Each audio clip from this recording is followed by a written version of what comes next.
জানি না কার মনের মধ্যে কোন আশা আছে।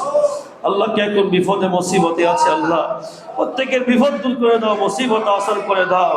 শয়নের সমন একবার হলো তোমার হাবিবের দিদার মুস্তাফা দিয়ে আমাদের সবার জন্য জাহান্নামের আগুনকে হারাম করে দিও আল্লাহ। আখির এই রমজানকে আমাদের কারোর জন্য জীবনের শেষ রমজান বানাইও আল্লাহ। বারবার রমজানের স্বাদ গ্রহণ করতে পারি আল্লাহ, তুমি সেই তৌফিক দিও আল্লাহ। করিম রব্বুল আলামিন হাকামুল হাকিমিন, বিশেষ করে যারা যারা দোয়া চেয়েছেন আমাদের এই মকবুল আহমদ জামে মসজিদ যার নামে নামকরণ করা হয়েছে, মকবুল আহমদ জামে মসজিদ সদরের রোমার্কের মধ্যে পৌঁছে দিও আল্লাহ। আল্লাহ মসজিদ প্রতিষ্ঠা লগ্ন থেকে শুরু করে আজ পর্যন্ত যারা যেইভাবে সহযোগিতা করেছে আল্লাহ প্রত্যেক সহযোগিতাকে তোমার এই সুন্দর দরবারে কবুল করো আল্লাহ। আল্লাহ আইয়ুব ভাইকে সুস্থতা জীবন নসিব করো আল্লাহ। জাহাঙ্গীর ভাইকে তুমি কবুল করো আল্লাহ।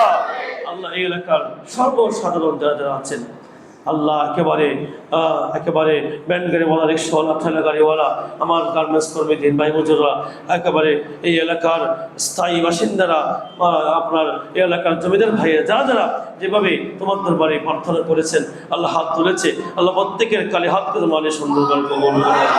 প্রত্যেকের আশার বাগানে তুমি ফুল করে দিও আল্লাহ। আল্লাহ রমজান যদি আমাদের বিপক্ষে সাক্ষী দেয় আল্লাহ তোমার কথা আমরা বরদাস্ত করতে পারবো না। আল্লাহ তুমি দয়া করে মেহেরবানি করে এই রমজান আমাদের প্রত্যেককে যাতে প্রত্যেকের পক্ষে সাক্ষী দেয় সে ব্যবস্থা করে দিও আল্লাহ। আমাদের সবাইকে মুত্তাকি বানিয়ে দিও আল্লাহ। আমাদের সবাইকে পরহেজগার বানিয়ে দিও আল্লাহ। আমাদের সবাইকে গুণমুক্ত জীবন দান করো আল্লাহ। হিংসা মুক্ত, নিন্দা মুক্ত, পরনিন্দা থেকে আমাদের সবাইকে তুমি হেফাজত করো। আগামী 22 রমজান আজিমুস শান মাহফিলকে আজিমুস শান ভাবে তুমি সফল করে দিও আল্লাহ। আল্লাহ এই মুহূর্তে যারা হাত তুলেছে জানি না কার মনের মধ্যে কোন আশা আছে আল্লাহ কে কোন বিপদে মুসিবতে আছে আল্লাহ প্রত্যেকের বিপদ দূর করে দাও, মুসিবত আসর করে দাও। শয়নের সমন একবার হলো তোমার হাবিবের দিদার মুস্তাফা দিয়ে আমাদের সবার জন্য জাহান্নামের আগুনকে হারাম করে দিও আল্লাহ। আখিরি ফরিয়াদ আল্লাহ মৃত্যুর সজ্জাতে কষায়িত হয়ে যাব আল্লাহ, জান নিয়ে টানাটানি করবে, ফেরেশতা এসে শয়তান এসে ঈমান নিয়ে টানাটানি করবে, সেই কঠিন মুহূর্তে আমাদের প্রত্যেকের করে তোমার দয়াল নবীকে মেহমান বানিয়ে দিও আল্লাহ।